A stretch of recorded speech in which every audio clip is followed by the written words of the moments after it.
राधे राधे जी। पवित्र वचन YouTube channel में आपका हार्दिक स्वागत है। मैं हूँ कात्यायनी। भक्तों, अधिक मास भगवान श्री हरि विष्णु जी को अति प्रिय है, इतना कि उन्होंने स्वयं अपना नाम पुरुषोत्तम इस मास को दिया है।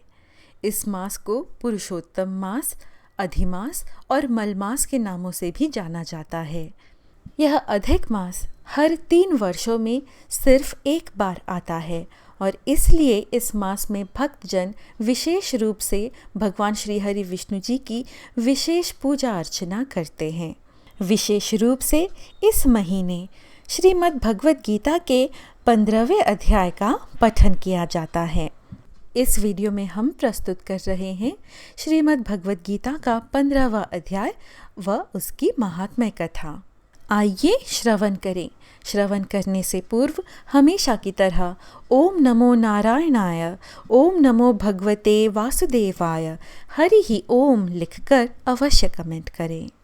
श्रीमद् भगवद गीता 15वां अध्याय, पुरुषोत्तम योग। संसार रूपी अश्वत्थ वृक्ष का स्वरूप और भगवत प्राप्ति का उपाय। श्री भगवान ने कहा, हे अर्जुन, इस संसार को अविनाशी वृक्ष कहा गया है, जिसकी जड़ें ऊपर की ओर हैं और शाखाएं नीचे की ओर, तथा इस वृक्ष के पत्ते वैदिक स्तोत्र हैं। जो इस अविनाशी वृक्ष को जानता है वही वेदों का जानकार है। इस संसार रूपी वृक्ष की समस्त योनियां रूपी शाखाएं नीचे और ऊपर सभी और फैली हुई हैं। इस वृक्ष की शाखाएं प्रकृति के तीनों गुणों द्वारा विकसित होती हैं। इस वृक्ष की इंद्रिय विषय रूपी कोंपले हैं। इस वृक्ष की जड़ों का विस्तार नीचे की ओर भी होता है, जो कि सकाम कर्म रूप से मनुष्यों के लिए फल रूपी बंधन उत्पन्न करती हैं। इस संसार रूपी वृक्ष के वास्तविक स्वरूप का अनुभव इस जगत में नहीं किया जा सकता है, क्योंकि ना तो इसका आदि है और ना ही इसका अंत है और ना ही इसका कोई आधार ही है। अत्यंत दृढ़ता से स्थित इस वृक्ष को केवल वैराग्य रूपी हथियार के द्वारा ही काटा जा सकता है। वैराग्य रूपी हथियार से काटने के बाद मनुष्य को उस परम लक्ष्य यानी परमात्मा के मार्ग की खोज करनी चाहिए। जिस मार्ग पर पहुंचा हुआ मनुष्य इस संसार में फिर कभी वापस नहीं लौटता है। फिर मनुष्य को उस परमात्मा के शरणागत हो जाना चाहिए, जिस परमात्मा से इस आदि रहित संसार रूपी वृक्ष की उत्पत्ति और विस्तार होता है। जो मनुष्य मान प्रतिष्ठा और मोह से मुक्त हैं तथा जिसने सांसारिक विषयों में लिप्त मनुष्यों की संगति को त्याग दिया है, जो निरंतर परमात्मा स्वरूप में स्थित रहता है, जिसकी सांसारिक कामनाएं पूर्ण रूप से समाप्त हो चुकी हैं और जिसका सुख दुख नाम का भेद समाप्त हो गया है, ऐसा मोह से मुक्त हुआ मनुष्य उस अविनाशी परम पद यानी परम धाम को प्राप्त करता है।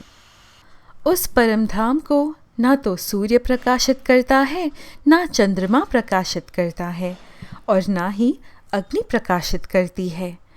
जहाँ पहुंचकर कोई भी मनुष्य इस संसार में वापस नहीं आता है, वही मेरा परम धाम है।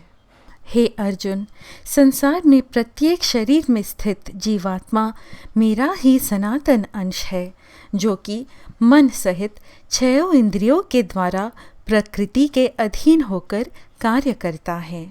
शरीर का स्वामी जीवात्मा 6 इंद्रियों के कार्यों को संस्कार रूप में ग्रहण करके एक शरीर का त्याग करके दूसरे शरीर में उसी प्रकार चला जाता है, जिस प्रकार वायु गंध को एक स्थान से ग्रहण करके दूसरे स्थान में ले जाती है। इस प्रकार दूसरे शरीर में स्थित होकर जीवात्मा कान, आँख, त्वचा, जीभ, नाक और मन की सहायता से ही विषयों का भोग करता है। जीवात्मा शरीर का किस प्रकार त्याग कर सकती है, किस प्रकार शरीर में स्थित रहती है और किस प्रकार प्रकृति के गुणों के अधीन होकर विषयों का भोग करती है, मूर्ख मनुष्य कभी भी इस प्रक्रिया को नहीं देख पाते हैं। केवल वही मनुष्य देख पाते हैं जिनकी आंखें ज्ञान के प्रकाश से प्रकाशित हो गई हैं। योग के अभ्यास में प्रयत्नशील मनुष्य ही अपने हृदय में स्थित इस आत्मा को देख सकते हैं, किंतु जो मनुष्य योग के अभ्यास में नहीं लगे हैं, ऐसे अज्ञानी प्रयत्न करते रहने पर भी इस आत्मा को नहीं देख पाते हैं।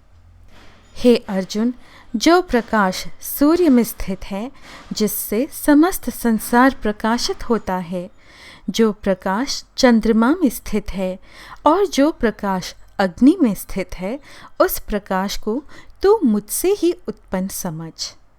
मैं ही प्रत्येक लोक में प्रवेश करके अपनी शक्ति से सभी प्राणियों को धारण करता हूँ और मैं ही चंद्रमा के रूप में वनस्पतियों में जीवन रस बनकर समस्त प्राणियों का पोषण करता हूँ। मैं ही पाचन अग्नि के रूप में समस्त जीवों के शरीर में स्थित रहता हूँ। मैं ही प्राण वायु और अपान वायु को संतुलित रखते हुए 4 प्रकार के अर्थात चबाने वाले, पीने वाले, चाटने वाले और चूसने वाले अन्नों को पचाता हूँ। मैं ही समस्त जीवों के हृदय में आत्मा रूप में स्थित हूँ। मेरे द्वारा ही जीव को वास्तविक स्वरूप की स्मृति, विस्मृति और ज्ञान होता है। मैं ही समस्त वेदों के द्वारा जानने योग्य हूँ। मुझसे ही समस्त वेद उत्पन्न होते हैं और मैं ही समस्त वेदों को जानने वाला हूँ। हे अर्जुन, संसार में 2 प्रकार के ही जीव होते हैं, एक नाशवान यानी क्षर और दूसरे अविनाशी यानी अक्षर। इनमें समस्त जीवों के शरीर तो नाशवान होते हैं और समस्त जीवों की आत्मा को अविनाशी कहा जाता है, परंतु इन दोनों के अतिरिक्त एक श्रेष्ठ पुरुष है जिसे परमात्मा कहा जाता है। वह अविनाशी भगवान तीनों लोकों में प्रवेश करके सभी प्राणियों का भरण पोषण करता है। क्योंकि मैं ही क्षर और अक्षर दोनों से परे स्थित सर्वोत्तम हूँ, इसलिए संसार में तथा वेदों में पुरुषोत्तम रूप में विख्यात हूँ। हे भरतवंशी अर्जुन, जो मनुष्य इस प्रकार मुझको संशय रहित होकर भगवान रूप से जानता है, वह मनुष्य मुझे ही सब कुछ जानकर सभी प्रकार से मेरी ही भक्ति करता है। हे निष्पाप अर्जुन, इस प्रकार यह शास्त्रों का अति गोपनीय रहस्य मेरे द्वारा कहा गया है। हे भरतवंशी, जो मनुष्य इस परम ज्ञान को इसी प्रकार से समझता है, वह बुद्धिमान हो जाता है और उसके सभी प्रयत्न पूर्ण हो जाते हैं। इस प्रकार उपनिषद, ब्रह्म विद्या तथा योग शास्त्र रूप श्रीमद् भगवद गीता के श्री कृष्ण अर्जुन संवाद में पुरुषोत्तम योग नाम का 15वां अध्याय संपूर्ण हुआ। आइए भक्तों, अब श्रवण करें 15वें अध्याय का महात्म्य। श्री महादेव जी कहते हैं, पार्वती, अब गीता के 15वें अध्याय का महात्म्य सुनो। गौड़ देश में कृपाण नरसिंह नामक एक राजा थे, जिनकी तलवार की धार से युद्ध में देवता भी परास्त हो जाते थे। उनका बुद्धिमान सेनापति शस्त्र और शास्त्र की कलाओं का भंडार था। उसका नाम था सरभ मेरुंड। उसकी भुजाओं में प्रचंड बल था। एक समय उस पापी ने राजकुमारों सहित महाराज का वध करके स्वयं ही राज्य करने का विचार किया। इस निश्चय के कुछ ही दिनों बाद वह हैजे का शिकार होकर मर गया। थोड़े समय में वह पापात्मा अपने पूर्व कर्म के कारण सिंधु देश में एक तेजस्वी घोड़ा हुआ। उसका पेट सटा हुआ था। घोड़े के लक्षणों का ठीक ठीक ज्ञान रखने वाले किसी वैश्य के पुत्र ने बहुत सा मूल्य देकर उस अश्व को खरीद लिया और यत्न के साथ उसे राजधानी तक वह ले आया। वैश्य कुमार वह अश्व राजा को देने को लाया था। यद्यपि राजा उस वैश्य कुमार से परिचित थे, तथापि द्वारपाल ने जाकर उसके आगमन की सूचना दी। राजा ने पूछा, किस लिए आए हो? तब उसने स्पष्ट शब्दों में उत्तर दिया, देव, सिंधु देश में एक उत्तम लक्षणों से संपन्न अश्व था, जिसे तीनों लोगों का एक रत्न समझकर मैंने बहुत सा मूल्य देकर खरीद लिया है। राजा ने आज्ञा दी, उस अश्व को यहाँ ले आओ। वास्तव में वह घोड़ा गुणों में उच्चैश्रवा के समान था, सुंदर रूप का तो मानो घर ही था, शुभ लक्षणों का समुद्र जान पड़ता था। वैश्य घोड़ा ले आया और राजा ने उसे देखा। अश्व का लक्षण जानने वाले अमात्यों ने इसकी बड़ी प्रशंसा की। सुनकर राजा अपार आनंद में निमग्न हो गए और उन्होंने वैश्य को मुंह मांगा सुवर्ण देकर तुरंत ही उस अश्व को खरीद लिया। कुछ दिनों के बाद एक समय राजा शिकार खेलने के लिए उत्सुक हो उसी घोड़े पर चढ़कर वन में गए। वहाँ मृगों के पीछे इन्होंने अपना घोड़ा बढ़ाया। पीछे पीछे सब ओर से दौड़कर आते हुए समस्त सैनिकों का साथ छूट गया। वे हिरणों द्वारा आकृष्ट होकर बहुत दूर निकल गए। प्यास ने उन्हें व्याकुल कर दिया। तब वे घोड़े से उतरकर जल की खोज करने लगे। घोड़े को तो उन्होंने वृक्ष की डाली में बांध दिया और स्वयं एक चट्टान पर चढ़ने लगे। कुछ दूर जाने पर उन्होंने देखा कि एक पत्ते का टुकड़ा हवा से उड़कर शिलाखंड पर गिरा है। उसमें गीता के 15वें अध्याय का आधा श्लोक लिखा हुआ था। राजा उसे बांचने लगे।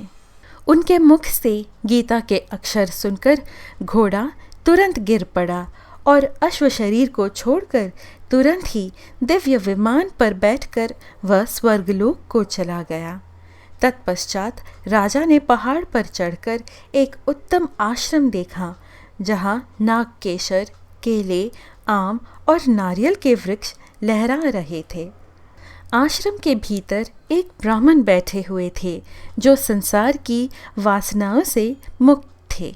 राजा ने उन्हें प्रणाम करके बड़ी भक्ति के साथ पूछा, ब्राह्मण, मेरा अश्व जो अभी अभी स्वर्ग को चला गया है, उसमें क्या कारण है?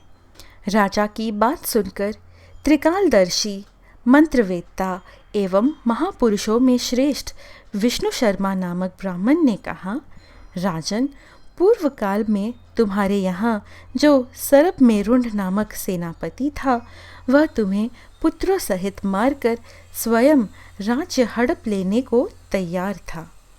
इसी बीच में हैजे का शिकार होकर वह मृत्यु को प्राप्त हो गया। उसके बाद वह उसी पाप से घोड़ा हुआ था। यहाँ कहीं गीता के 15वें अध्याय का आधा श्लोक लिखा मिल गया था, उसे ही तुम बांचने लगे।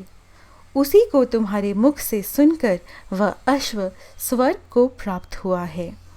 तदनंतर राजा के पार्श्ववर्ती सैनिक उन्हें ढूंढते हुए वहां आ पहुँचे।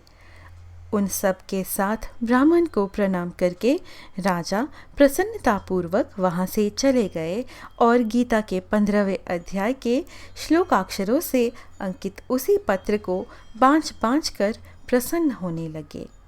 उनके नेत्र हर्ष से खिल उठे थे। घर आकर उन्होंने मंत्रवेत्ता मंत्रियों के साथ अपने पुत्र सिंहबल को राज्य सिंहासन पर अभिषिक्त किया और स्वयं 15वें अध्याय के जप से विशुद्ध चित्त होकर मोक्ष प्राप्त कर लिया। इस प्रकार श्रीमद् भगवद गीता के 15वें अध्याय के महात्म्य की कथा संपूर्ण होती है। भक्तों, यह थी आज की प्रस्तुति। आशा है आपको यह वीडियो अच्छी लगी। अधिक मास के अन्य अध्याय और इस प्रकार के और आध्यात्मिक वीडियोस पाने के लिए कृपया हमारे YouTube चैनल पवित्र वचन को सब्सक्राइब कर हमसे बने रहिएगा। फिर मिलेंगे अगली वीडियो में। जय श्री कृष्ण। राधे राधे।